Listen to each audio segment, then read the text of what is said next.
June 15 മുതൽ പ്രായഭേദമന്യേ എല്ലാ സ്ത്രീകൾക്കും ട്രാൻസ്ജെൻഡർ വ്യക്തികൾക്കുമായി KSRTC ഓർഡിനറി സർവീസുകളിലെ ബസ്സുകളിൽ സൗജന്യ യാത്രാ സ്കീം ജൂൺ 15 മുതൽ നടപ്പിലാക്കുന്നതിന് അതിനുള്ള അംഗീകാരം നൽകാൻ വേണ്ടി തീരുമാനിച്ചു.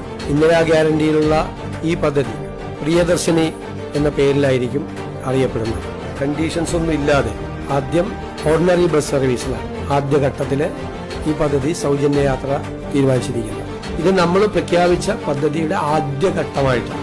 800 കോടി രൂപയിലധികം ഒരു വർഷത്തിൽ KSRTCക്ക് വരുമാനക്കുറവ് വരും. ആ പണം സർക്കാർ KSRTCക്ക് നൽകും. അത് നിലവിൽ കൊടുത്തുകൊണ്ടിരിക്കുന്ന 1500 കോടി രൂപയ്ക്ക് പുറമെ ഈ പണം കൂടി സർക്കാർ KSRTCക്ക് നൽകും.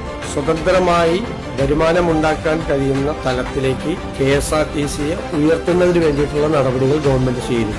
കൂടുതൽ വാഹനങ്ങൾ വാങ്ങി കൂടുതൽ